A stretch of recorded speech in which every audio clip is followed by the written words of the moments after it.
Quero agradecer, em nome do Formec, ter aceitado vir-nos falar deste tema que interessa a tantos, que é a influência dos sistemas informatizados nos resultados analíticos.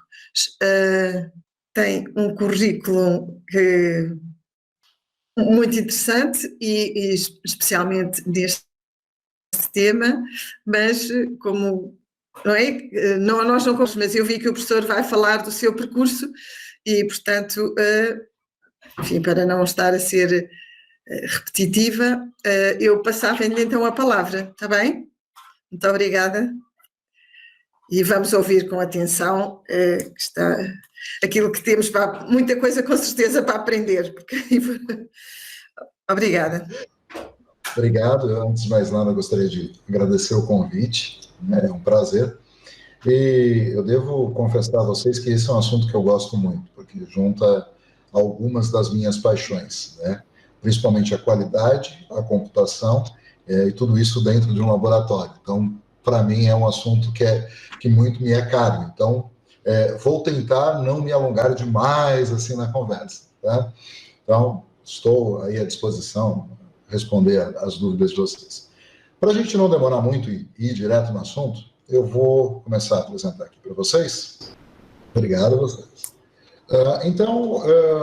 Hoje a gente vai conversar um pouquinho sobre a influência dos sistemas informatizados nos resultados analíticos. O que eu vou falar de mim é muito breve, só um resuminho mesmo. Na verdade, eu sou docente e pesquisador na Universidade de São Paulo, na área de gestão de qualidade para laboratório. As pesquisas minhas são voltadas dentro dessa temática da ISO 17025, BPL, dos sistemas de gestão como um todo, mas sempre colocando algo relacionado também à computação. Isso também vem muito, como eu falei, a minha segunda paixão, né? A minha formação tanto de desenvolvedor de software como analista de dados, né? Aí acabamos desenvolvendo alguns softwares, alguns fora da universidade, outros dentro da universidade. Sou consultor e palestrante nesta área de sistemas de gestão, tá? E, fora isso, eu sou cofundador do Confilab, junto com o professor Igor, né? Software, né, que nós temos é o software de validação de métodos, de cálculo de incerteza, garantia da validade de resultados com uso de cartas de controle, tá? Então, já deixo aqui os meus contatos, caso tenham interesse, caso a gente não consiga conversar com todos, deixo aqui os meus contatos para que vocês possam conversar melhor com a gente. Vamos começar, então. Eu quero levá-los, na verdade, vou pedir para que vocês imaginem agora os computadores que vocês trabalham, né? Ou os computadores da casa de vocês, ou que vocês têm contato aí no dia a dia. E me vem essa pergunta, tá? Para vocês refletirem. Você confia nos seus computadores? Qualquer um dos que vocês utilizam, né? Essa é a pergunta que eu quero que vocês venham na cabeça quando a gente começa a conversar.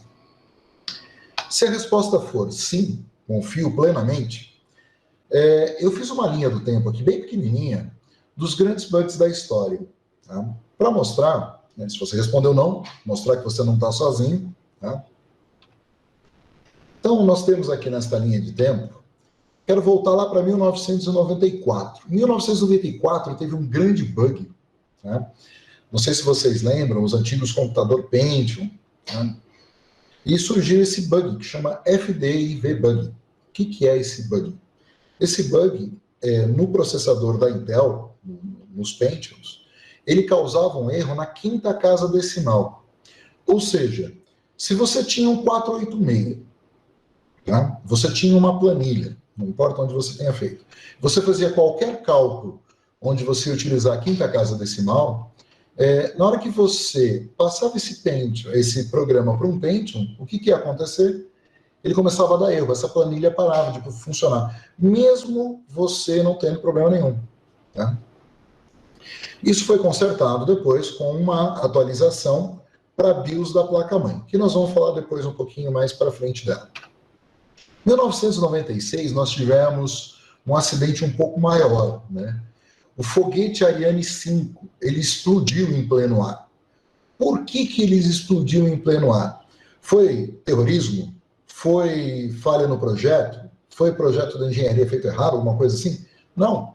Simplesmente eles tentaram reutilizar o mesmo código do foguete Ariane 4 no Ariane 5. Só que era um outro equipamento, era um outro hardware, era um outro mecanismo. Resultado, né?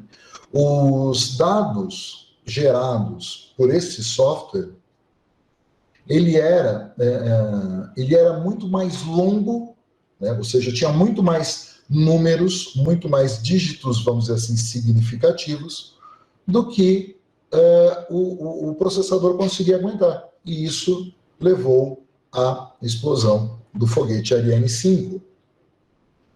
Pouco mais para frente, esse acho que não sei se todo mundo conhece, mas isso foi de ampla divulgação, o Excel 2007. Né? Então, olha só, o Excel 2007, ele tinha um bug que você entrava com uma fórmula, fazia um cálculo, e se o cálculo resultasse em 65.535, ele fazia um pequeno arredondamento.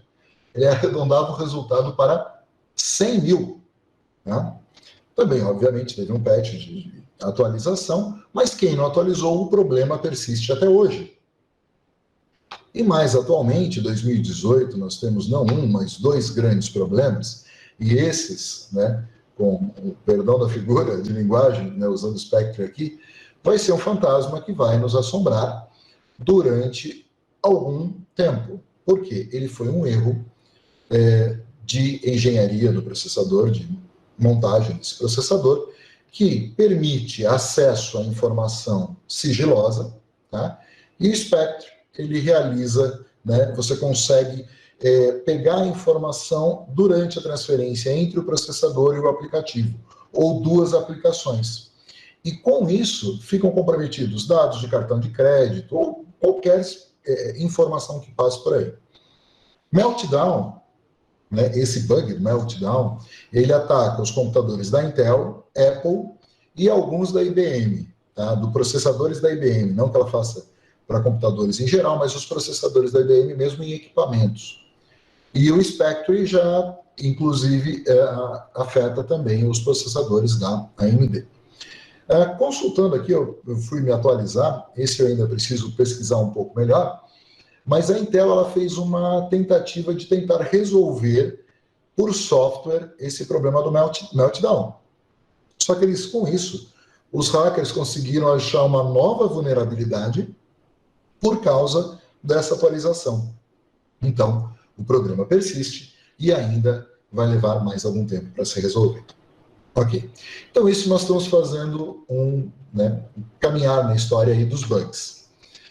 Mas nós temos também, já no nosso dia a dia, e aqui vocês veem um valor acumulativo do número de malwares. O que são os malwares? São vírus, trojans, que depois nós vamos falar um pouquinho mais deles também.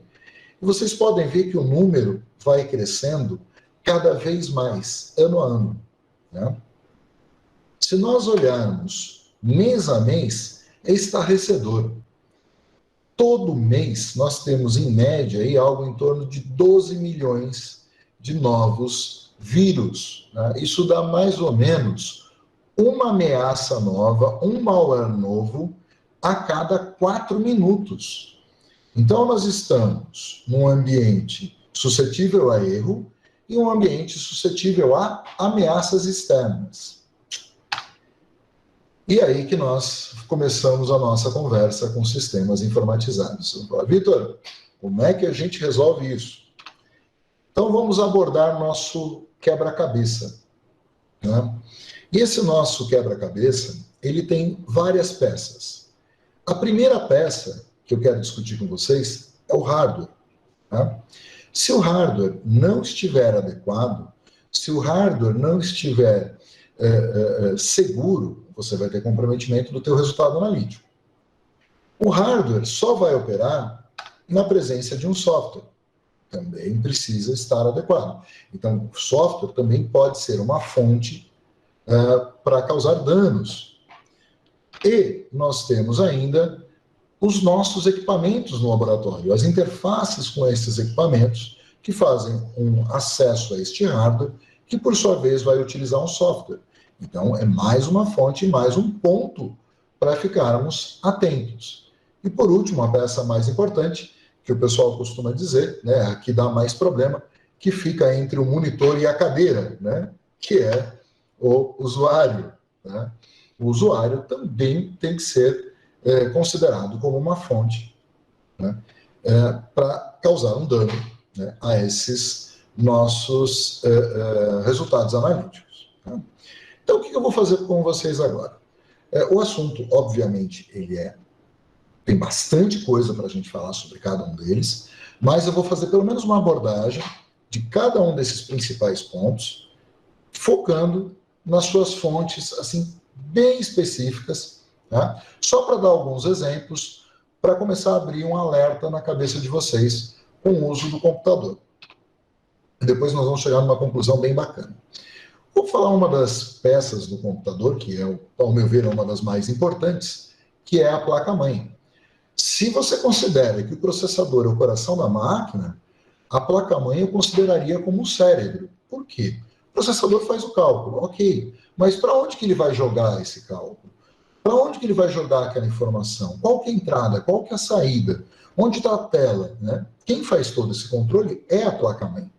Então, que fique claro que a placa-mãe, tudo vai conectado nela. Então, como nós sabemos onde está a placa-mãe? Quando você olha atrás do seu computador, você vai ver que parece ser essa plaquinha aqui, tá vendo? Mas isto aqui, na verdade, é o fundo da placa-mãe. Estas outras duas placas, elas estão plugadas à placa-mãe e podem fazer, por exemplo, o interfaceamento com o seu equipamento. Daí, a importância da placa-mãe. Fora isso, um outro ponto importante, nós temos aí, voltando agora na nossa história, né, a placa-mãe, para funcionar, ela tem um programinha chamado BIOS. Né? A BIOS que realmente controla para onde vão os dados, de onde... Ele que faz todo esse processamento. Uma BIOS desatualizada pode conter erros, pode ter problemas de compatibilidade com o próprio sistema operacional, que nós vamos ver mais para frente. Mas, se você não atualizar a BIOS, isso pode ser um problema, inclusive nos seus resultados. Veja, por exemplo, o caso da Intel, do primeiro Pentium. Ele foi resolvido, aquele problema no processador, atualizando-se este software, que é a BIOS, que fica aqui embaixo. Quer dizer, cada placa tem um lugar diferente, mas esse aqui, nesta placa, fica embaixo desse slot aqui. Pois bem, só para ver a placa-mãe mais de perto, tá? E só para a gente ter uma ideia das conexões, como eu falei, tudo vai na placa-mãe. Tudo, todas as conexões. Então, todas as entradas USB. Então, teu pendrive, teu HD externo, a sua câmera, a sua webcam, tudo, teclado, mouse. Alguns equipamentos se conectam direto pelo USB. Conexão ótica, mas para áudio, né? As placas de vídeo, os monitores, né, o VGI, HDMI, VGA, HDMI, né, eles são conectados à placa-mãe, né, ou a uma placa de vídeo, caso você tenha, mas aí a placa-mãe, a placa de vídeo vai estar conectada à placa-mãe. RJ45 é um conector da placa de rede. Né? Então, as antenas Wi-Fi para conexão, se você não tiver uma placa dedicada, vai aí também. As saídas de áudio, a sua memória, a memória do seu computador, não confundir com HD, tá? Porque o HD vai em outro lugar, memória é dado rápido. Seu processador, obviamente. Alimentação, aí tudo isso precisa de energia, nós temos esta conexão aqui de energia, e aqui também. Né? Aqui, ó, lembra que eu falei da placa de vídeo? Normalmente ela vai aqui num slot do tipo PCI Express. Equipamentos mais novos começam a fazer uso desse PCI Express por causa da velocidade que ele tem na transferência de informações. Aqui, os seus HDs, as suas unidades de Blu-ray, DVD, o que for, são conectadas através dessa serial ATA, tá? Essas portas. E os slots PCI são placas mais antigas, com uma velocidade um pouco mais baixa. Por que eu trouxe tudo isso? Para mostrar para vocês a importância da placa-mãe. E se eu não atualizar o BIOS, não manter em ordem isso, se eu não tiver um plano de manutenção, muito provavelmente eu vou ter problemas seríssimos com os meus dados ou com o meu equipamento. Então, a ausência de um plano de manutenção adequado, corretiva e principalmente preventiva, gente, a gente faz preventiva de tudo no laboratório. Calibração preventiva, manutenção preventiva de equipamento, qualificação de equipamento. Por que a gente não faz isso com os nossos computadores? Pense a última vez que você mandou o seu computador para fazer uma limpeza. Quando foi isso? Tá? Quando foi que você trocou uma pasta térmica de um computador? Depois a gente pode falar um pouco mais sobre isso. Então, essa ausência, tá, pode gerar, por exemplo, setores corrompidos no HD. Tá? E HD é uma coisa que pode dar problema a qualquer momento. Isso, inclusive, aconteceu comigo esse final de semana. Um HD meu começou a fazer barulho. Eu vou esperar ele parar? Não. Já adquiri um outro para que eu transferisse todos os dados dele e eu não tivesse problemas e não perdesse dados. Falhas na placa de rede. O que acontece? Eu não consigo transmitir um dado de forma adequada. Posso ter problemas na placa de aquisição de dados, aí já é do meu equipamento. Né? De repente, minha placa, por algum motivo qualquer, queimou algum componente dela e ela começa a ficar mais lenta. Aí eu começo a pegar menos dados no meu equipamento, consigo receber menos dados no meu equipamento. E claro que isso vai afetar no meu resultado. Estou falando também de travamentos aleatórios do sistema. Sabe quando você está usando, de repente, da tela azul? Muito provavelmente pode vir dessa falta de manutenção. E às vezes até limpeza. E outros N problemas aí que podem acontecer, tá, com os nossos computadores. Quero trazer para vocês agora, né, alguns exemplos de falta de manutenção. E, de novo, mantenham, né, na cabeça de vocês o computador que vocês utilizam. Vou mostrar aqui o primeiro exemplo. Vejam isso. Isso aqui é um computador, aqui uma parte do computador. Aqui nós temos o dissipador e o ventilador. Isso aqui vai em cima do processador, tá? E o processador aquece muito. Você consegue literalmente fritar alguma coisa nele se ele não tiver a refrigeração adequada. E aumento de temperatura leva a travamentos, né? Então, o que nós temos aqui? Olha a quantidade de poeira aqui. Esse ventilador vai aqui em cima para tentar baixar a temperatura deste processador. Olha a quantidade de poeira aqui nas pás desse ventilador. A gente precisa trocar o ventilador, limpar isso aqui, para que não tenha aumento de temperatura e eu não perca dados do meu laboratório, por exemplo. Esse é muito legal, porque esse eu vi ao vivo. Esse daqui é de um primo meu que ele trabalha com essa parte de manutenção, né? Olha que interessante, isso aqui parece um carpete, isso daqui não é para ser assim, tá? Isso é para ser ranhuras, abertas, então tem que ser limpo isso aqui, justamente para evitar qualquer contaminação, quer dizer, contaminação, qualquer travamento, né? Contaminação já aconteceu aqui. Olha isso, né? Isso é um computador por inteiro, veja a quantidade de poeira. Vamos pensar em eletricidade estática, vamos pensar em junção. Como é que uma placa consegue trabalhar de acordo? Então, às vezes, o computador está travando tanto, às vezes nem é software, às vezes é o teu hardware que está desta forma. Olha aqui, ó. Está travando. Não sei se vocês conseguem perceber, mas o dissipador está pior que esse, ó. Não dá para ver nada. Vamos a outras. Olha esse, então. Então, nós temos aqui poeira até no fio. Tudo fechado, né?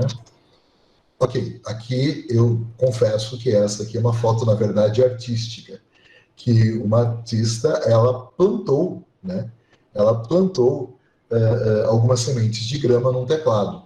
Mas, quando foi a última vez que você limpou o seu teclado? Quando foi a última vez que você realmente foi, né, e pediu para desmontar o teclado, limpar por dentro? Gente, tem uma borrachinha, o pessoal lava, inclusive, essa borrachinha durante a manutenção. Olha esse, então. Como é que vai circular o ar aqui? Então, além da teia de aranha, nós temos toda a poeira. Isso fecha a entrada de ar e, obviamente, isso vai causar um aquecimento dentro do computador e, obviamente, isso vai causar travamentos, perda de dados e assim por diante. Esse, para mim, é o campeão, né? Porque é o mesmo computador, ele conseguiu fazer tudo de errado. Então, nós temos aqui os cabos, como vocês podem ver aqui, ó, na primeira imagem. Aqui um detalhe maior. Como é que o ar quente vai circular e vai sair desse computador? Ele vai ficar acumulado aqui. tá? Olha essa fonte, isso aqui está um risco de incêndio, gente.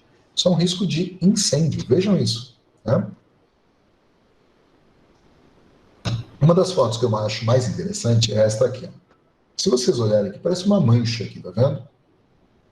Quando eu vejo mais próximo, alguma coisa caiu aqui, alguma coisa Como é que alguma coisa foi gotejar dentro do computador?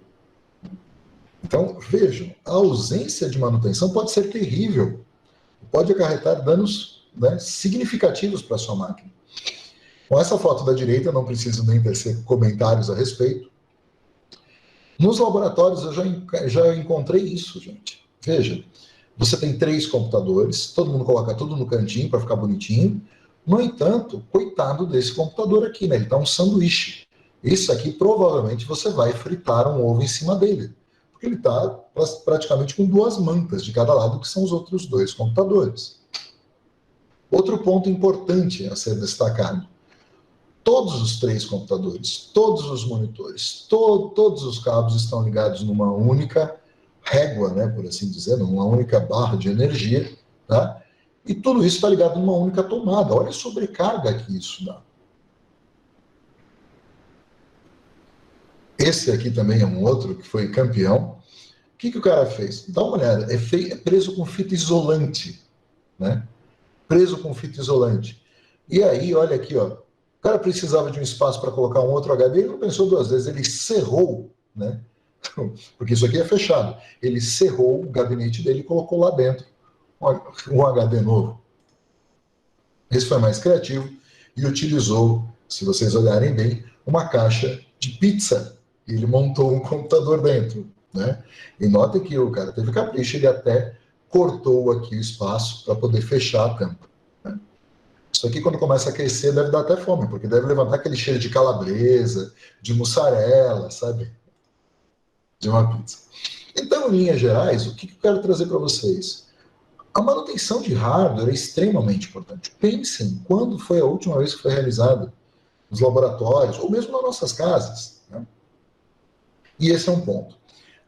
Já numa interface entre rede e software, entre hardware e software, vamos falar um pouquinho de rede.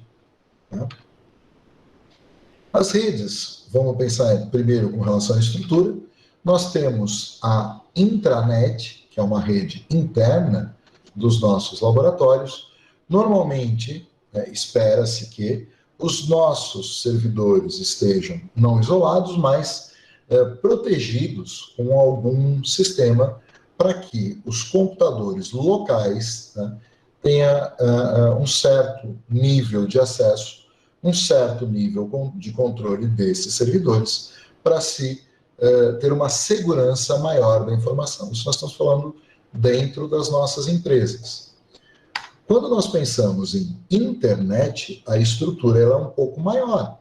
Então, é a nossa estrutura de rede, pode ser um computador, como pode ser a intranet inteira da tua empresa, ela está conectada ao mundo e, obviamente, neste mundo, todos os computadores estão conectados. Espera-se também que aqui tenha um controle, né, para esta comunicação. Dessa forma, quando nós falamos em rede, pensamos em segurança. E é aí que mora o porém. A maioria dos profissionais de TI pensa muito na segurança do servidor, que é este carinha aqui, e pensa muito nesta comunicação com o planeta em geral, com a internet em geral. Então ele foca muito nesta forma de comunicação, do que sai e do que entra. E às vezes nós acabamos negligenciando a nossa própria intranet, tá? Que isso também tem que ser controlado, também tem que ser, de alguma forma, mantido em segurança, porque os dados podem vir, né, com vírus, com erros de informação ou com acessos não permitidos. E quem acessa isso? Bom, gente, aí tem um porém, né? Como eu falei, o próprio usuário. Quem acessa o quê? Quem pode acessar o quê? Se alguém com uma pendrive contaminada entrar nesses computadores aqui, né, nesses terminais, muito provavelmente isso pode ser transmitido para os servidores centrais, né, e com certeza isso vai acarretar em problemas de dados, né, perder relatório, perder dado bruto, enfim. Depois nós vamos entrar em mais detalhes. E se os dados estão no servidor, obviamente não podemos esquecer da nossa política de backup. Então notem, como eu falei, é realmente um quebra-cabeça. Uma coisa está ligada à outra. Tá? Outra coisa importante, já que nós falamos de backup, de dados, né? Quando eu penso em rede, eu tenho que pensar numa coisa muito importante. Onde estão os meus dados? Como é que os meus dados estão na minha rede? Existe a primeira forma, que essa é a forma comum, como nós temos em casa. Tá? Os dados ficam dispersos na rede. Então, cada computador tem seu dado, eu vou lá, salvo o meu arquivo no Word, salvo minha planilha no Excel, salvo meu PowerPoint em cada um dos computadores. Essa é uma forma. Né? Ok. Ou não. Eu não permito salvar em terminal. Eu só vou salvar. Todos os dados ficam salvos no servidor. Tudo vai para o servidor. Né? A diferença entre os dois fica muito clara, e aqui falo tanto para quem, né, trabalha dentro de um laboratório, mas também para um avaliador, e isso é um fator importante na hora da gente falar o backup. Como é que está esse dado? Se ele está disperso na rede, será que o funcionário da tecnologia de informação, o próprio analista, será que ele faz backup de todas as máquinas todos os dias? Se você tiver 50 máquinas, como é que você vai fazer? Né? Ou, que é mais fácil, mais lógico, se os dados estiverem sempre reunidos no servidor, é uma máquina só, os dados ficam mais organizados, apesar de ter mais dados, uma quantidade maior, né? Em vez de estar distribuído, ele vai estar num único lugar, você faz o backup de tudo, é muito mais rápido, muito mais organizado. Ou a terceira via, que é uma mescla das duas alternativas. A maioria dos dados fica no servidor, porém, algumas máquinas, tá? Algumas máquinas terão dados salvos nesses terminais. Ok? Então, isso vai muito dizer qual vai ser a minha política de backup. Não adianta só ter um procedimento de backup só para o servidor. Se o analista vai lá e guarda os dados brutos somente no computador do equipamento. Veja, tem uma brecha muito grande aí. Eu vou perder os dados brutos se eu tiver com problema nesse computador.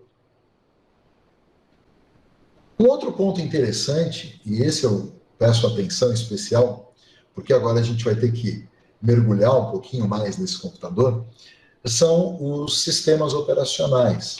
O que a gente fala de sistema operacional?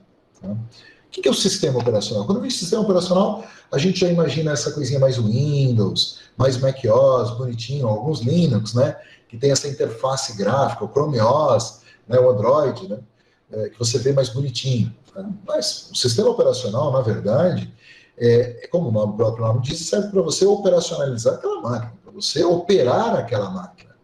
Tanto que o DOS ele é um sistema operacional de disco. Né? Ele trabalhava com linhas de comando. O próprio Linux tem distribuições que só trabalham com linhas de comando, não tem uma interface gráfica.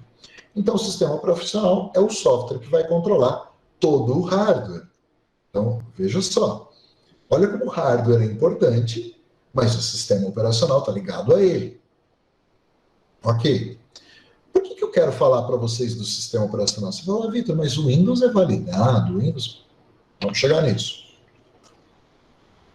Quero mostrar um market share, tá, dos sistemas operacionais hoje no mundo todo para desktop. Não estou levando em consideração desktop em geral, desktop, notebook, enfim. Mas não estou considerando os tablets, os celulares, enfim, sistema operacional para desktop, notebook, PC. Então, no PC ou Apple, né, nós temos o Windows com 76%, OS X, ou seja, para Mac mesmo, nós temos 16%, desconhecido 3%, que às vezes são sistemas prioritários, Linux, tá, 1,91%, e Chrome OS também 1,91%. Tá? Eu vou explicar para vocês, mas o que está relacionado com o Windows, tá? Por ter a maior distribuição, conhecendo o dia a dia, mas isso também vale para os demais. Vamos nos aprofundar nesse market share, agora só focando naquele 76% do Windows. Tá? Só que agora olhando as versões do Windows que estão em uso. Nessa mesma data, nós temos que 77% utilizam o Windows 10, 16% o Windows 7, o 3% o Windows 8.1, o Windows 8 quase 1%, ainda tem gente que usa o Windows XP. Tá? E tem gente ainda que usa o Windows Vista. Isso dos computadores que navegam na internet. Nós estamos pensando em computadores offline. Tá? Mas já é um cenário bem interessante para a gente. Por que eu quero trazer a atenção desses sistemas operacionais?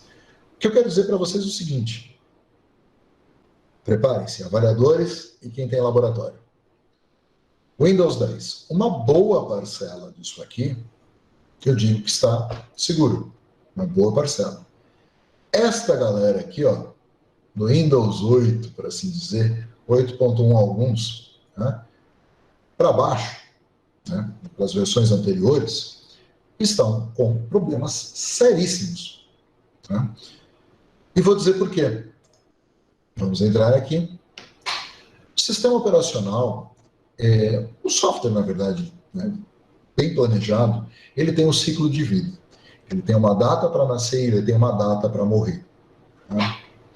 No caso do Windows, este ciclo de vida está relacionado ao tipo de suporte que é dado pela Microsoft. Então, nós temos o suporte base, tá? É a primeira fase do ciclo da vida de suporte. Então, o usuário vai ter suporte a incidentes, suporte a atualizações de segurança, e aqui fica meu destaque especial, e atualizações não relacionadas à segurança. Qualquer atualização que ele precisa, mas principalmente a de segurança, você está coberto durante o suporte base. Né? E aí nós temos um outro, que nós chamamos de suporte estendido. Este é um tipo de suporte pago, onde a atualização de segurança acontece sem custo adicional. Mas note, então, posso estar no programa de suporte estendido desde que eu pague. Tá? E aí eu vou ter a atualização de segurança. Atualizações não relacionadas à segurança exigem uma linha de suporte adicional com um pagamento específico que eles chamam de hotfix. Ok?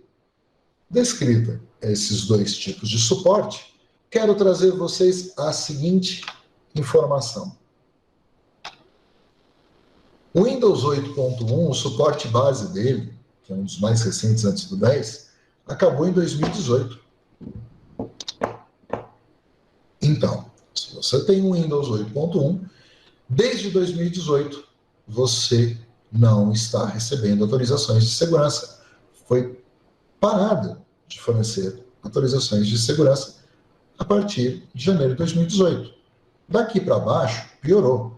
E dizendo isso também vale para o pacote Office. Apesar de estarmos falando do sistema operacional, notem, o Windows XP 2014. Aqueles 16% que estão usando o Windows 7, se for o Service Pack 1 ainda, acabou em janeiro de 2020 ou estendido. Tá? Desde 2015 não tem atualização de segurança para o Windows 7. Vamos para o Windows 10? Mesmo o Windows 10, aí acabou essa parte de suporte estendido. Agora, o Windows 10, ele tem as atualizações normais, mas ele tem só um vencimento, não tem vencimento estendido. Dá uma olhada aqui. Quais as versões que deveriam estar rodando hoje, né, pensando em segurança? Nós temos 11 de maio de 2021, nós temos a versão 19.09, ou até dezembro deste ano, a 2004, ou até outubro de 2022, a 20H2, que é a mais recente. Tá? Para as versões do Windows Enterprise Education, eles ampliam um pouco mais, mas normalmente nós não temos. Normalmente a gente usa a Pro nas empresas, e em alguns casos, algumas empresas maiores talvez usem Enterprise. Tá? Aí é um pouco diferente, mas ainda assim, se vocês notarem bem, né, é do 1909 para cima, talvez aqui é 1809. A última aqui teria um tempo de vida um pouco maior. Tá? Então, o que eu falo para vocês? Na verdade, isso deveria ser feito, eu tinha que atualizar não só o meu Windows, do Windows 7 para o Windows 10, Windows 8 para o Windows 10, mas também dentro do próprio Windows para as últimas versões. Essas atualizações no Windows 10 são gratuitas. Tá? Dentro da própria versão, vou mostrar aqui do Windows 10, nós temos ainda por cima, tem pacotes de atualização, olha aqui, ó, atualização de qualidade que é opcional disponível, eu baixaria e instalaria, tá? Como é que a gente faz para acessar isso? Olha, a gente entra aqui no menu do Windows, vou mostrar para vocês, clico aqui, ó, em configurações, tá? Nós temos aqui esta pagininha, clico em atualização e segurança, vem aqui, ó, o Windows Update. Notem, eu fiz isso de propósito, deixei aberto aqui para vocês. O meu já atualizou e está aguardando o computador reiniciar, tá? Se eu clicar aqui, ele reinicia e ele vai mostrar para mim, ele vai atualizar para a última versão, inclusive do .NET Framework 3.5, que é um componente para o Windows, tá? Aí, como avaliador, como é que eu sei se o cara realmente atualizou, tá, todas as versões dele? Tem aqui todo o histórico, gente. Ó. Se eu clicar aqui, ó, exibir histórico de atualização, aparece as atualizações de qualidade, as de driver, as de definição e a de outros programas que são utilizados pelo Windows e em qual data foi realizado. Vitor, como é que eu descubro qual que é a versão do meu computador ou do meu sistema operacional? Clico aqui em início de novo, tem esse botãozinho aqui, ó, sistema, clico aqui, ó, sobre, e aqui eu vejo as informações de processador, memória RAM, enfim. E aqui, ó, qual que é a edição, Windows 10 Pro, e qual que é a versão, 20H2. Consigo saber até quando foi instalada a última versão. Olha que interessante. Aqui, no meu caso, instalei em 9 de janeiro de 2021. Perfeito, gente. Então, olha só, nosso quebra-cabeça começa a ficar cada vez mais claro, né? Então, é uma questão de hardware, controlar minha rede, o sistema operacional que vai interagir com esses dois, e como é que eu vou me precaver daquelas ameaças que eu mostrei para vocês. Então, vamos falar um pouquinho dos malwares. Estou falando de malwares aqui, olha, nós temos, por exemplo, vírus, worms, são todos programas que vão entrar no teu computador, que vão danificar teu computador. O worm, ele consegue se replicar sozinho, independente da ação do usuário. Nós temos os spywares, que são keyloggers. Keyloggers, na verdade, eles ficam olhando que tecla que você está digitando. O screenlogger, ele fica gravando, tirando fotos da sua tela, conforme o que você está fazendo, então ele sabe o que você está fazendo, e envia para o chefe dele na internet, ou simplesmente coloca na internet. Os trojans, né, os cavalos de Troia, na verdade, ele em si não é o problema é o que está dentro dele. Ele tem outras coisas dentro dele, qualquer um desses malwares que podem afetar o teu computador.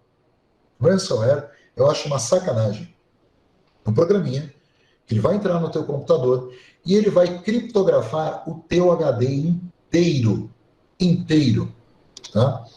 E você só vai conseguir descriptografar com uma senha, e essa senha o hacker só te passa depois de você transferir dinheiro na forma de bitcoins para uma conta qualquer. Senão ele não vai liberar e você perde todo o teu HD, ou todos os seus HDs, se você tiver mais do que um.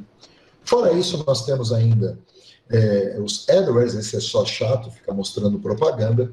Os downloaders, esse é inteligente, não mostrei para vocês que tem atualização do Windows? Os downloaders, eles fazem a atualização dos vírus. Olha isso. Ele atualiza o vírus que está no teu computador, ele baixa a última versão do vírus para ele escapar do teu anti-malware. Tá? Os backdoors, eles abrem uma porta, tá, de saída do teu computador, tá, para que alguém possa acessar. Os cavalos de Troia, como eu já disse. O phishing, aqueles sites bonitinhos que parecem que o site que você está entrando, que é do banco ou da loja, e você acaba caindo, passando o seu cartão de crédito e você vai perder muito dinheiro, ok? Então, quando eu penso no laboratório, o que eu preciso pensar? Eu preciso pensar numa solução completa. Não adianta eu colocar meu antivírus só no servidor, gente. Eu mostrei para vocês. Por causa da nossa rede, nossos dados estão dispersos. Muitas pessoas vão acessar os terminais. Então, eu preciso pensar em uma solução de rede, firewall, internet, arquivos locais, sistema operacional. O próprio antivírus ele tem uma autoproteção. Ele tem que garantir que ele tem essa autoproteção para que ele não seja modificado, né? Para que o próprio vírus não desative ele e o vírus possa fazer a festa. Então, esse tipo de informação, eu preciso tomar cuidado para que os meus dados sejam guardados de maneira correta. E não adianta nada ter isso se eu não tiver o banco de dados atualizado. Por que eu falei que o banco de dados? Lembra? Cada 4 minutos, uma ameaça nova. Isso é todo dia. Tem que atualizar todo dia. Tá? E atualizar também a versão. Como acontece no Windows. Windows 8, Windows 8.1, Windows 10. Né? É a mesma coisa, o antivírus. Saiu a versão 2020, agora está na 2021. Tem que pegar e renovar realmente para o software também 2021. Para os avaliadores, principalmente, como é que eu vou evidenciar se isso é feito?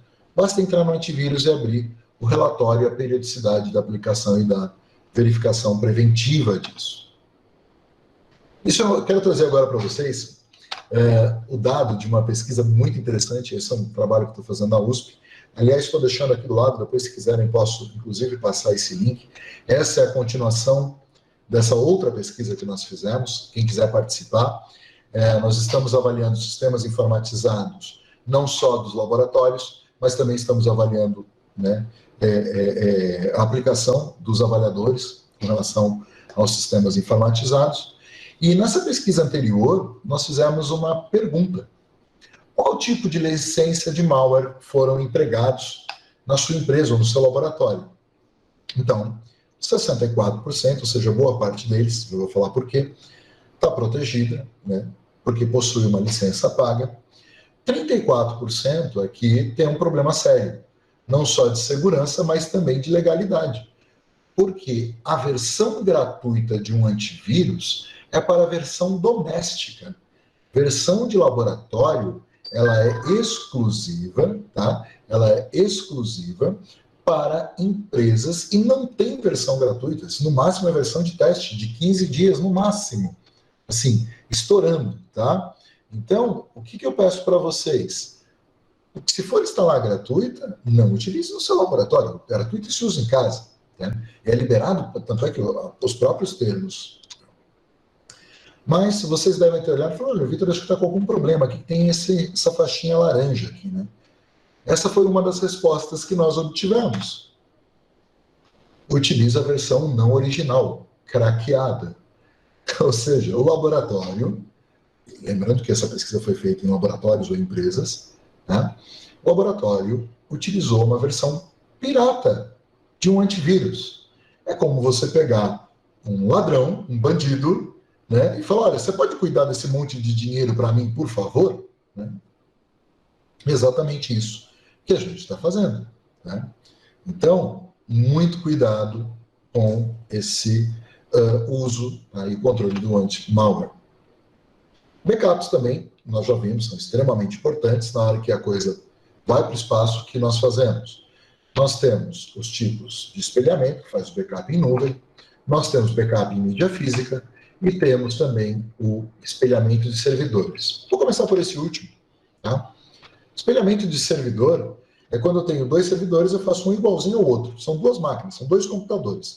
Mas como são 2 computadores, tudo isso que eu falei até agora tem que valer. Todos esses controles têm que valer. Eles estão em condições de serem utilizados? É mais do que isso. Né?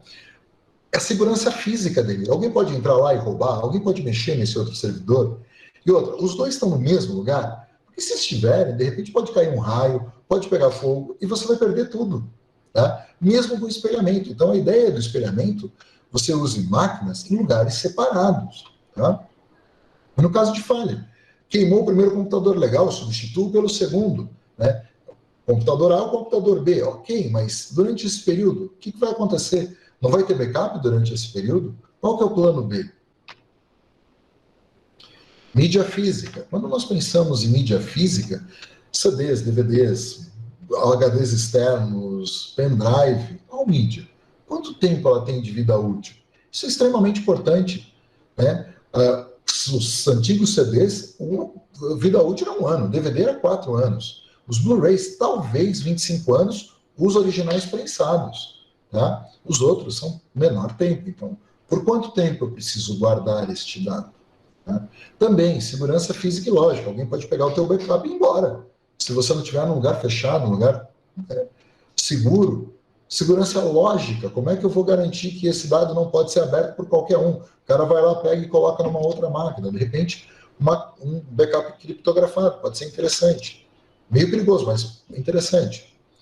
O que vai acontecer com ele? Vou deixar junto com o servidor? Legal. Se pegar fogo no servidor, pega fogo no backup. Reciclagem de mídia. Às vezes eu posso reutilizar. Então, eu preciso procedimentar como é que vai ser essa reutilização de mídia.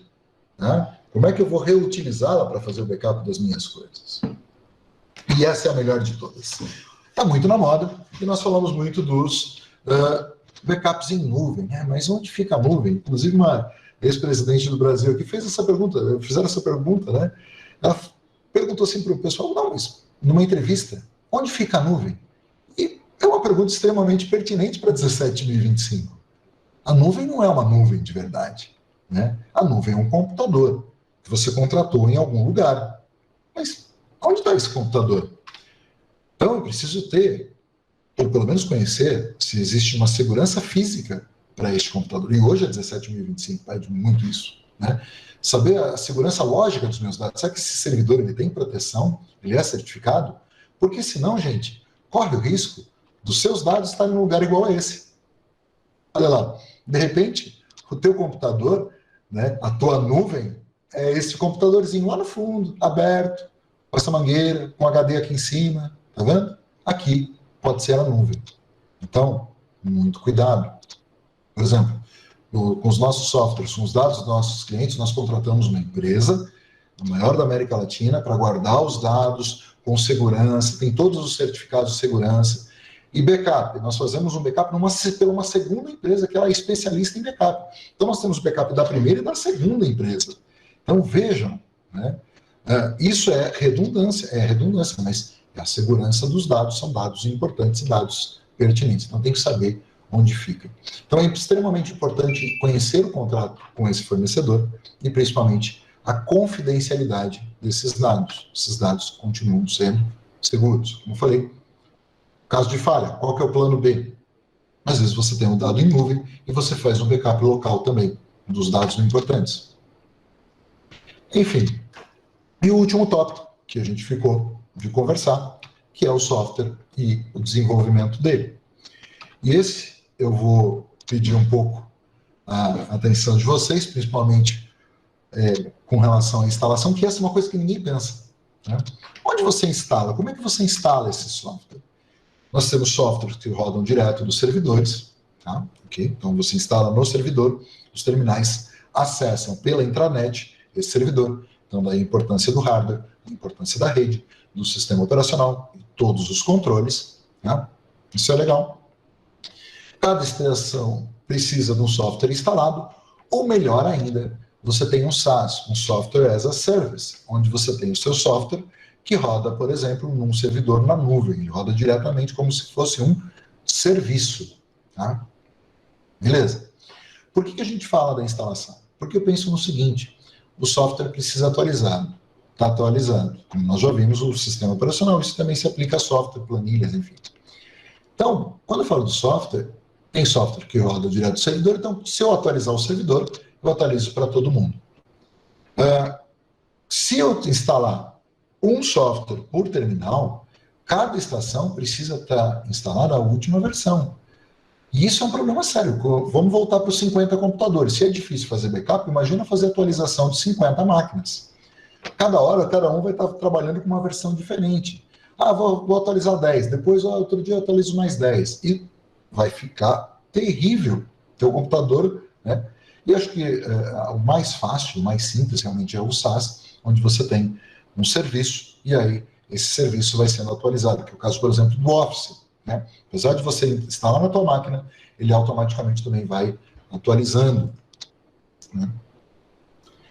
Outra coisa que eu quero dizer para vocês, tá, com relação à forma, é quem foi desenvolveu. Se você adquiriu de terceiro, ou seja, você contratou uma empresa para desenvolver um software para você, ou você mesmo internamente desenvolveu o seu próprio software, ou foi adquirido comercialmente. Ok, então legal. Então nós estamos falando de desenvolvimento.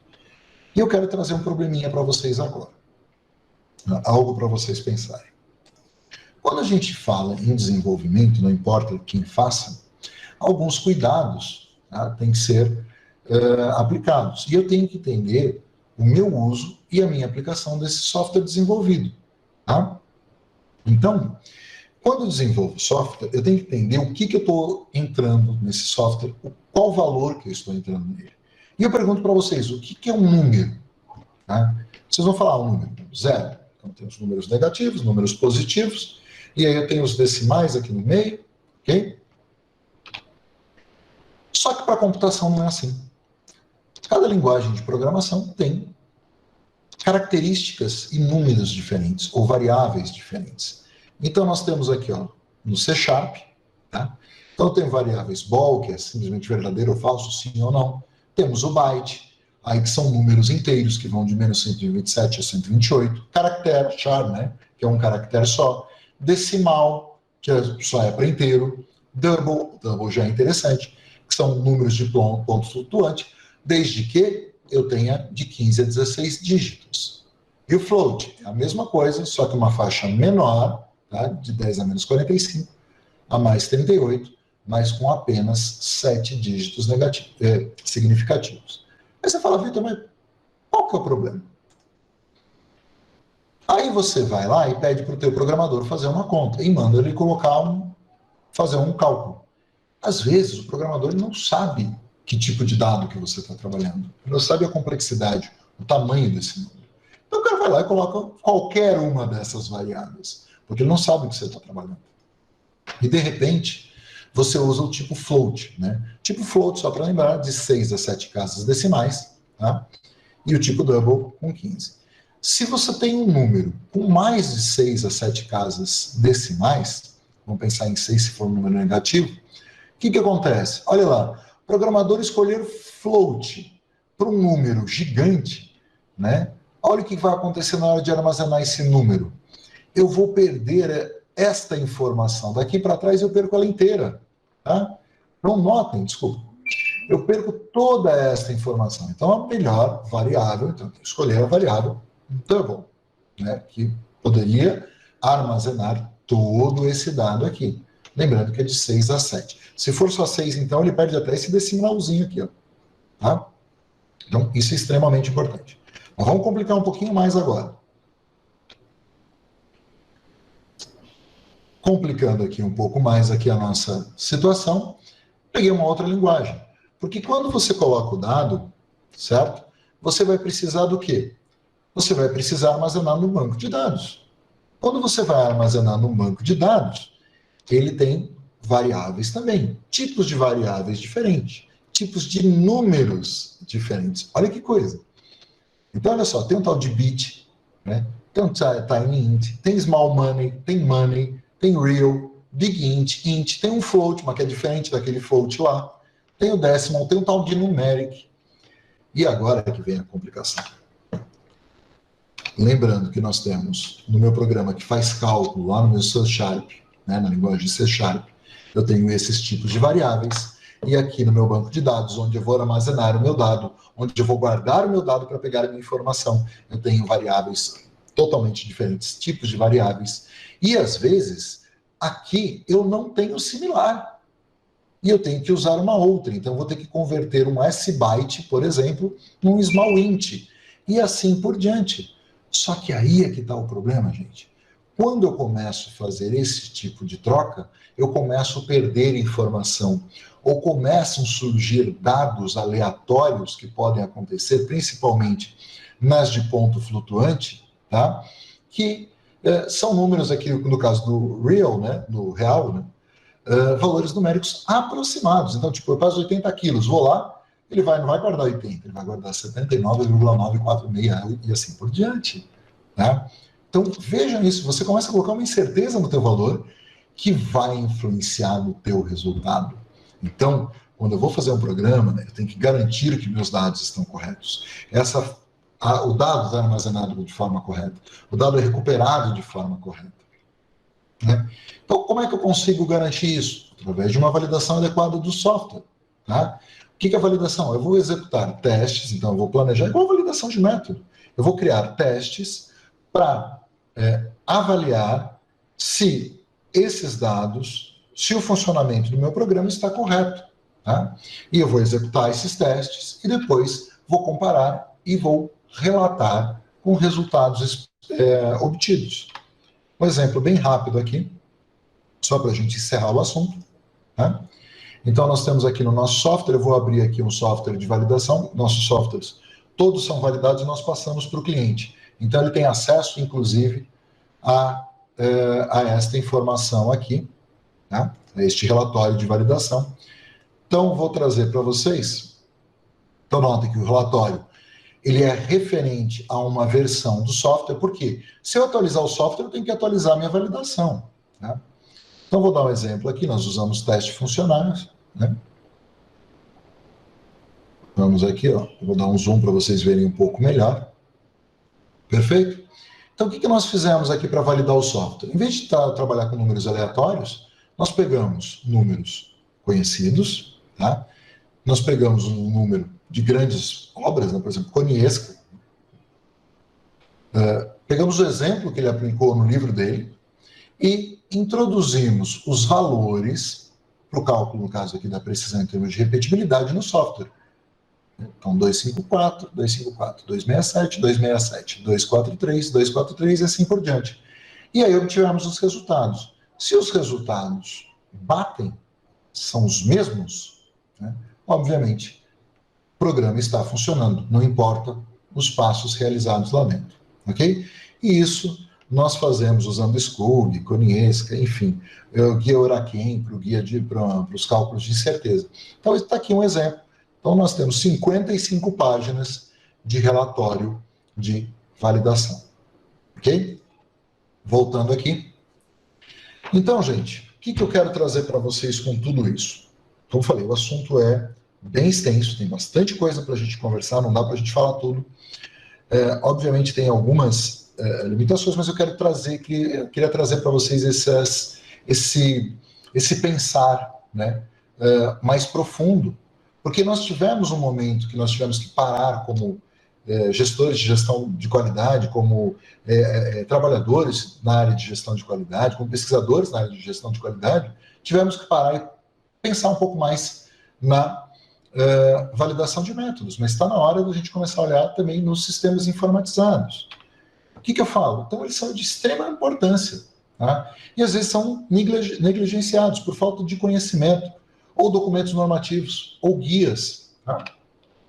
Fora isso, a necessidade de treinamento é extremamente importante, não só para o pessoal do laboratório para entender a parte informatizada, mas também o pessoal de TI para entender a importância dos sistemas de gestão de qualidade. Para que o pessoal de TI, que atue na manutenção do computador, entenda a importância daquele dado. Aquele dado não é do laboratório, às vezes é de um cliente. Tá? E se não é meu, eu preciso tomar cuidado mais redobrado ainda.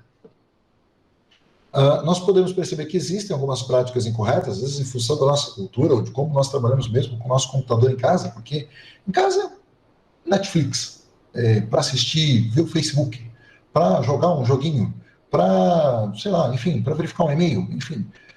Nós não damos tanta importância e essa cultura da informática, mas o computador ele é um equipamento como qualquer outro do laboratório e precisa, tá, de controles devidos e adequados. E softwares não validados ou validados de forma incorreta, que não comprovam, não vão profundamente nos erros que realmente existem e vão comprometer o teu resultado analítico. Além disso, colocando em risco os dados armazenados nele. Gente, desculpem aí pelo adiantado, Mas era isso que eu queria trazer para vocês, eu queria trazer essa visão. Gostaria de agradecer, antes de mais nada, aí, mais uma vez ao pessoal do FORMEC, pela realização desse seminário. Acho extremamente importante falar sobre isso. E deixo aqui os meus contatos, para quem quiser conhecer um pouco mais, quiser conhecer um pouquinho mais o software, quiser conhecer o nosso canal, lá a gente fala bastante coisa, inclusive eu falo um pouquinho mais dos sistemas computacionais lá também. Tá bom? Obrigado a todos. Muito obrigada, professor Vítor Passos. Foi uma conversa extremamente interessante. Eu, de vez em quando, ria-me, sobretudo naquela primeira parte, a pensar, meu Deus, os meus, se calhar, alguns estão assim, porque às vezes preciso de os abrir lá atrás, e aquilo lá atrás está uma desgraça. Mas antes de continuar esta conversa, eu ia pedir a quem tiver questões para pôr ao professor, a Vítor, que faça através do chat, está bem? Se faz favor, abrimos aqui um tempo de perguntas e respostas para dar oportunidade a quem está connosco e que tenha sentido necessidade de se informar melhor, aproveitar agora que, com quem sabe, porque de facto não sei se aconteceu, penso que terá acontecido com alguns de vós aquilo que aconteceu comigo. Quer dizer, há aí uns que estavam, algumas dessas fotografias que mostrou, estavam bem piores do que os meus, mas realmente já me aconteceu essa situação, quer dizer, nós abrimos, porque ele não está a trabalhar bem, abrimos o nosso computador e depois está de facto cheio de pó, porque não fazemos essa manutenção que deveríamos periodicamente, não é? Normalmente acabamos por negligenciar um bocadinho, quer dizer, acabamos, estou a falar por mim, porque admito que os outros funcionem melhor, espero que sim. Tenho aqui uma pergunta já do Ricardo Silva, que pergunta: é necessário fazer desfragmentação de disco num PC com o Windows 10? Vamos lá. Essa questão da desfragmentação também é... A desfragmentação é interessante para, vamos dizer assim, organizar mais os seus dados no teu HD. Tá? Então, está mais relacionado à performance do que à segurança. Mas o que é interessante você fazer é utilizar programas tipo, tem o HD Sentinel, o HD Tune, né? São programas que você vai verificar a saúde do teu HD.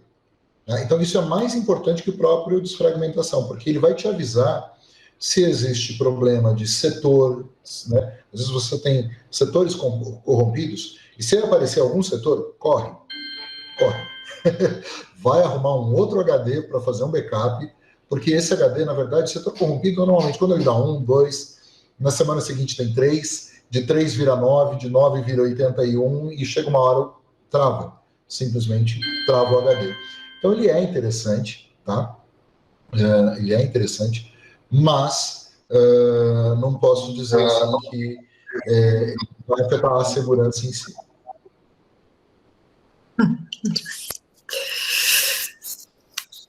Mais uma pergunta, excelente apresentação. Muito obrigada, apenas gostava de uma opinião de timing para a manutenção preventiva que refere e se vê de extrema necessidade. Helena Medeiros que pergunta. Sobre a manutenção preventiva, né? Sim, qual é o timing para a manutenção preventiva? Depende do que, né? Então vamos lá, preventivamente, antivírus. Antivírus dá para você, antivírus, eu estou falando anti-malware, né? Você pode programar para, por exemplo, uma verificação completa a cada, vamos dizer assim, a cada semana, a cada 15 dias, mas uma verificação rápida, por exemplo, a cada 2 dias. Você consegue agendar nos principais antivírus. Agora, o HD Tune você vai passar uma vez por mês, né? Ou caso você comece a ouvir um barulhinho estranho no HD, que é um barulho característico, Mas, por exemplo, uma limpeza de PC. A limpeza, por exemplo, aqui em casa, eu limpo a cada, né, mano, inclusive, para fazer a limpeza, porque eu gosto de desmonte tudo, às vezes não dá tempo de eu fazer isso, né? Eu faço uma vez por ano, essa é externa. Internamente, a cada 3, 4 meses eu vou lá, abro, limpo, tiro uma placa ou outra, que eu acabo colocando, mas não troco, por exemplo, pasta térmica, que é excelente para você trocar, porque ela resseca, e aí você tem problema de superaquecimento, por exemplo, no processador, tá? E aí problema de travamento. Então, a preventiva, na verdade, é um programa, é como a gente tem um laboratório mesmo. Tá? De quanto em quanto tempo você faz a preventiva da micropipeta? Depende, da qualificação do equipamento, da vidraria. Então, cada um tem uma manutenção preventiva, uma periodicidade diferente. Muito obrigada. Depois temos aqui mais questões O Igor pergunta, aproveitando atualmente muitos sistemas de gerenciamento de laboratórios são armazenados na nuvem. Qual o mínimo que devemos exigir para um armazenamento na nuvem? E poderia citar algumas boas empresas de armazenamento? Excelente pergunta. Então, nós temos o seguinte, quando você tem um armazenamento em nuvem, é como a gente falou, a gente tem que saber onde está. Tá? Pode ser um armazenamento em nuvem, pode ser a garagem do cara. Então, a gente precisa tomar muito cuidado com esses softwares de gerenciamento, saber onde está. E depois, vamos pensar em termos de avaliador. Pega o contrato desse cara, né? As grandes empresas, a Microsoft, com a Azure, a Localweb, eu acho que a UOL, eu não lembro se ela tem ainda esse serviço, mas ela tinha um serviço de servidor também. Todos eles têm um termo. Lá ele fala tudo. Quanto tempo que vai estar... e outra coisa, né? O SLA, quanto tempo esse vai estar disponível. Né? Na América Latina, como eu falei, a Microsoft é a Localweb. Nós optamos pela Localweb, a gente achou que era mais... atendia mais os nossos clientes. Então, em termos de segurança, utilizamos a Localweb. Mas é interessante o seguinte, né? Você vai comprar, você vai alocar, quanto que você vai alocar? Isso o pessoal de TI vai saber bem. O quanto você vai ter de banda, quanto de espaço, né? Então, isso são informações importantes para que você escolha não só a melhor empresa, mas também onde o lugar é mais seguro. Backup, não pense que você vai colocar o servidor e o backup já está incluso. Isso é um outro contrato. Você pode ter na nuvem lá o teu dado, mas isso é uma locação, né? Agora, se você quiser fazer backup, aí você vai ter que contratar o serviço de backup. E assim por diante, os serviços adicionais. Mas, em geral, né, nós temos aí bons servidores e tomar cuidado, né, principalmente tentar saber onde isso. E o termo de confidencialidade, que provavelmente já está junto dentro do contrato. Obrigada. Claro que eu não estou a referir, mas praticamente todos dão os parabéns porque foi pela excelente palestra e agradecem. Portanto, em vez de eu estar sempre a repetir, isso é uma constante em todos os comentários e todas as questões que se levantaram aqui. A Alice Mosca pergunta, podíamos esclarecer a diferença entre software e firmware? Ambos são mencionados na nova versão da ISO 17025 e esta é uma dúvida recorrente. Desculpa, estava com áudio. Vamos lá. Firmware também é um software, só que o firmware ele é uma atualização de algum componente, tá? Ou mesmo de um computador. A BIOS é um firmware. Tá? A BIOS é um firmware. Ok. O celular, os tablets, eles têm firmware. Então, você vai lá, você vai guardar, vamos dizer assim, um softwarezinho que ele vai controlar, tá, o teu hardware. O software, em geral, pode ser qualquer coisa. O Windows é um sistema operacional, mas ele é um software. Tá? O nosso, o Confilab, ele está na nuvem, mas ele é um software. Nós utilizamos 5 linguagens diferentes. Também é um software. Outlook, Word, PowerPoint, são softwares. Né? Então, firmware, ele tem a ver com mais o funcionamento de um equipamento. Quer ver um outro firmware? Os roteadores. Os roteadores, eles também, todos eles precisam de um softwarezinho para funcionar. Né? Na placa-mãe nós chamamos de BIOS, mas aí nesses equipamentos nós chamamos de firmware, né? Então o roteador, ele tem um firmware e também pode ser atualizado, né? Então por isso que eles acabam falando de firmware e software. Firmware realmente está, mas é tudo software, tudo dado. Pronto, isso é bom porque, de facto, como eles utilizam dois termos diferentes, às vezes as pessoas ficam sem saber bem a que é que se refere, não é? O Rafael pergunta se posso confiar na segurança do Windows 10 nativo. Vamos lá. Pergunta boa. Se você notar naqueles primeiros slides que eu passei, eu peguei esses dados da informação que chama AV-Test. Eu acabo utilizando esse AV-Test todo ano, ou pelo menos a cada 2 anos. São relatórios, acho que é uma empresa alemã, que ela acaba fazendo teste com todos os anti-malwares, né, em geral, né? Então, os malwares, eu acabo me apoiando nela para saber qual anti-malware que eu vou adquirir por mais um período. Bom, normalmente eu vou lá, vejo a lista, vejo que tem melhor desempenho, tem menos falhas, e os que, isso que eu estou falando particularmente, tá? Que apresenta menos falha e que vai comprometer menos o meu poder de computação. Isso é uma coisa. Só para você ter uma ideia, em 2020, um dos melhores foi o Windows Defender, né? Foi o Windows Defender, que vem com o próprio Windows 10. Então, segurança não é algo estático, segurança é algo que está sempre em mudanças, está sempre em atualização. Então, quando eu falo em segurança, né, de informação, eu estou pensando naqueles 15 milhões de vírus que surgiram no mês passado. Eu estou pensando no último vírus que saiu há 4 minutos. Então, esse tipo de capacidade. Eu não gosto de trabalhar só com Windows. Então, eu trabalho com Windows e, geralmente, eu pego não adianta colocar 2 também, que eles vão começar a brigar, teu computador vai ficar lento e não vai resolver nada, né? Então, você usa o Windows com as proteções para o sistema operacional e você usa um anti-malware, não só antivírus, um anti-malware, para fazer todos aqueles controles de firewall, de rede, de controle de e-mail, de phishing. Ele faz, inclusive, alguns deles fazem controle, inclusive, da navegação tua. Então, vale a pena ter um adicional. Um bom, né? E aí, né, esse AV-Test é o que eu sempre uso para tomar minha decisão anual ou bianual.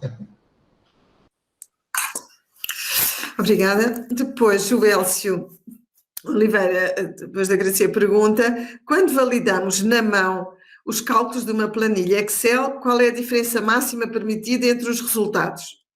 Ele pergunta em termos de casas decimais ou algarismos significativos. É bom que não tenha diferença, né? Se você usou a mesma conta e você usou o mesmo número de casas, né?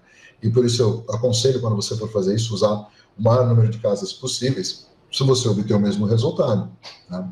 Porque senão a gente não sabe se realmente o valor diz respeito, aí precisaria avaliar os teus dados que você fez manualmente contra do Excel, né? Para ver aonde está o problema, por que está batendo, porque na verdade é para bater os dois. Se você fez usando uma calculadora, ainda assim é para bater o valor, né, mais próximo possível. Ou senão, você não vai poder trabalhar com muito, então tente utilizar o maior número de casos para você ter menor problema aí com essa relação, né? O Excel, eu sei que ele trabalha com todas as casas, então isso é extremamente pertinente, né, aumentar o número de casas para fazer esse tipo de cálculo. Depois, o Sanley pergunta, diz que é possível perceber o mau funcionamento para notebook. Preciso fazer a manutenção preventiva? Sim. Bem. Claro, a gente, assim, a preventiva é como o nome diz, é para prevenir. Isso não quer dizer que do nada ele possa parar, né? A gente sabe que, né, até o carro, você pode sair do mecânico, acabou de fazer a manutenção dele, você vai pegar a estrada e ele morreu, né? Mas eu acabei de sair da preventiva, então, mas eles acabam dando sinais. né? O HD, normalmente você começa a escutar uns estalos do nada, ele demora um tempo maior para carregar um arquivo, né, para ler um arquivo, para gravar um arquivo. O próprio, como eu falei, esse HD Tune, o HD Sentinel, são dois aplicativos que eles vão acompanhando o estado. Então, de vez em quando você clica lá, ele faz um teste de superfície, não apareceu nada, tranquilo, continua utilizando. Tá? Mas é um teste de superfície, mas nada impede, por exemplo, de travar, né, o eixo dele, travar o motorzinho dele, ele parar do nada. Né? Por isso que nós temos que ter backup. Ok? Por isso que a gente tem que ter essa segurança extra. Então, não é só a preventiva. A preventiva ela é importante para que você não perca o equipamento. O backup é importante para que você não perca o dado. Por isso que a gente falou, é um quebra-cabeça. Aquele quebra-cabeça que eu mostrei para vocês realmente é extremamente importante. Preventivamente dá para a gente descobrir muita coisa. Tá? Tem vários programinhas de manutenção. Acho que o AIDA faz isso também. Tem alguns benchmarks que você consegue fazer. Alguns programas, tem AIDA 64 que faz isso, o PCMark faz isso também. São alguns programas que você vai vendo a saúde de componentes específicos do teu computador, seja em notebook ou desktop. Né? E o notebook também dá para desmontar e limpar, viu? Tem as manutenções que eu faço isso também nos meus notebooks. E a gente leva cada susto. Como eu falei, uma vez por ano eu vou lá e limpo. Obrigada. Portanto, o Célio Abreu diz que trabalha num laboratório onde realizamos estudos em BPL, a NIT DICLA 038 exige algumas informações sobre validações de sistemas computadorizados. Você teria algum guia para auxiliar a criação de planos mestres de validação? Olha, você tocou num ponto que eu gosto muito de conversar. Não sei se todos vão concordar, essa é uma visão pessoal minha de quem trabalha tanto na gestão, tanto com computadores. E o que eu vejo é o seguinte, com relação à NIT-DICLA, né, 038, com relação ao BPL, a validação de sistemas informatizados para a GLP em geral, seja ela brasileira, né, a NIT-DICLA 038, seja ela europeia. Eu acho que, com relação à BPL, eu acredito que a 38, né, esse documento, ele é muito, extremamente pesado. Né?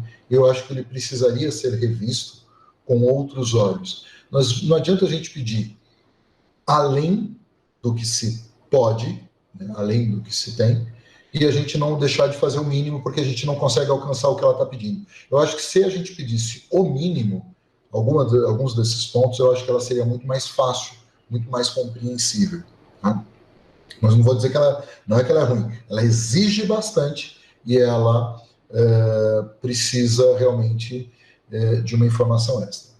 Com relação ao documento que pode auxiliar, na verdade eu tenho um trabalho de uma aluna, a Laís, né, que nós fizemos alguns anos atrás.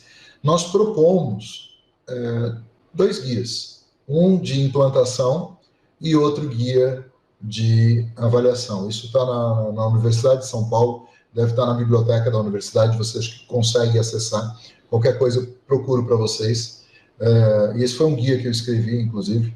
Eu acho extremamente interessante. Acho que precisaria ser atualizado para as tecnologias mais novas, mas ele cobre bem a parte de desenvolvimento de software, de uso de software, seja para BPL, seja para 17.025. Obrigada. A Mónica pergunta se serve integrar os dados de laboratório em nuvem com serviços de inteligência artificial como a IBM e a Amazon. É inteligente, é interessante, mas eu não sei como seria essa utilização dessa integração dos dados e de que forma a inteligência artificial atuaria, né? Porque seria na seleção de dados, porque é algo muito simples. O que a gente precisa é algo muito simples. Realmente arquivar os dados que são importantes para o sistema de gestão. Então, não sei se integrar os dados do laboratório com o sistema de inteligência, quais seriam os benefícios que seriam a curto prazo, né, para a empresa, né? Eu acho, assim, não me entenda mal, eu adoro inteligência artificial, mas nesse caso em específico, eu acho que os cuidados que você tem internamente, nenhuma inteligência artificial vai conseguir compor. Inclusive, na parte de preventivas, dos equipamentos em si, do próprio sistema operacional, enfim, são coisas que eu acho que ainda tem que ser manual mesmo, assim dizer, manual entre aspas, né? Tem que ser feito sob domínio do laboratório. Pois eu estava a ver, porque ela está ainda a escrever, a Mónica dizia, tratar já os dados validados com diferentes aplicações, pós-validação, se seria útil. Creio que ela, se calhar, ainda vai explanar melhor a questão, não? Já diz que está bem, pronto. Não, Mônica, parece beleza? Que já ficou elucidada. Ok? Disse depois de perguntar. Ok, depois você me explica questão... e a gente bate um papo. Ok, ótimo. Agora, aqui uma última pergunta do Lubran. Posso confiar na segurança e na confiabilidade dos dados dos arquivos mantidos no Google Docs? Dentro do... A Google não assume. Né? A Google não assume. Né? Agora, eu te pergunto, você vai deixar o dado do laboratório dentro do Google Docs? Né? Pois.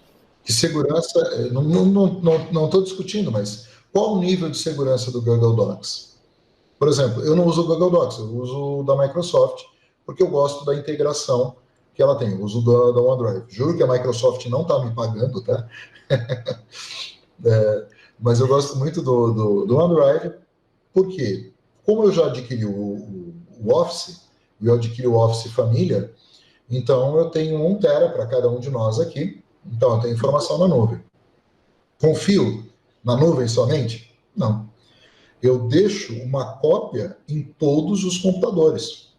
Então, quando eu altero nesta máquina aqui, numa outra máquina que eu trabalho, também fez a alteração. Então, se der algum problema em alguma das minhas máquinas, eu ainda tenho as outras. Se der um problema em todas as minhas máquinas, eu ainda tenho a nuvem. Né? Se der problema na nuvem, eu tenho a minha máquina. Porque, de repente, você fica sem internet, e aí? Pois, exatamente. Que é algo extremamente normal. Né?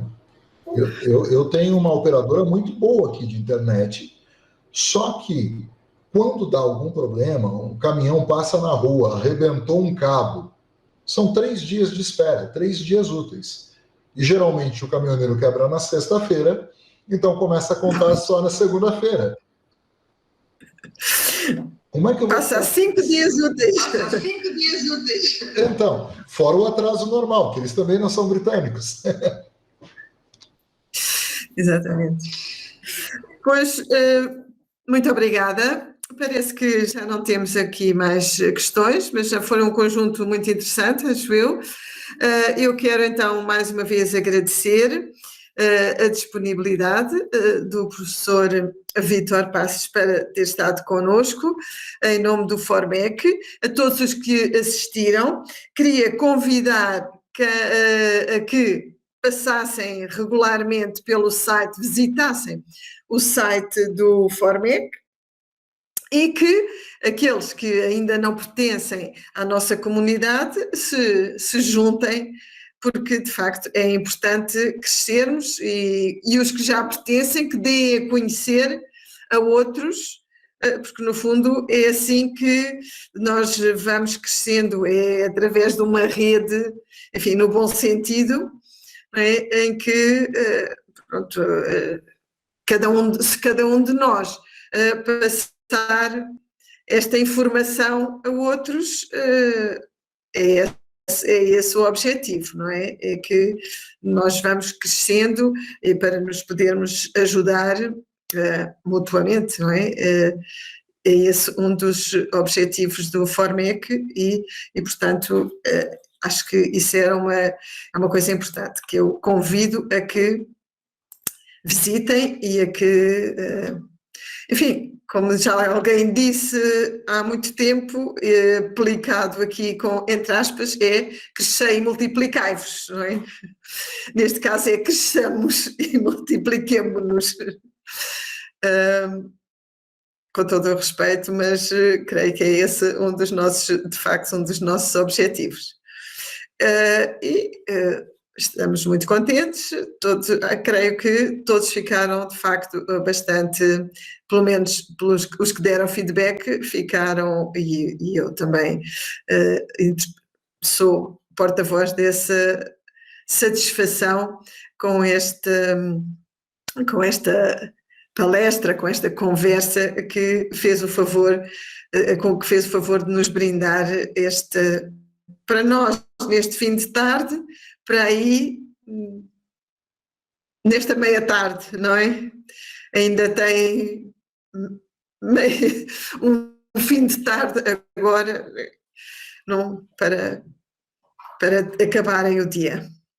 Não sei, creio que para já seria tudo. Muito obrigada mais uma vez, e se não tem mais ninguém tiver nada a acrescentar, eu também, se calhar, despedia-me. Também tive muito gosto em conhecê-lo, uma vez que não conhecia o professor, e fica o nosso convite quando vier a Lisboa, quando já for possível, teremos todo o gosto em recebê-lo aqui também, não é? Digo mesmo. Quando vierem para cá, por favor, né? Quando a gente puder, né? Espero que breve. Pois. Muito obrigado por vocês aí, pela apresentação. Formec, obrigado mais uma vez, Cristina. Prazer também conhecê-la. Obrigada.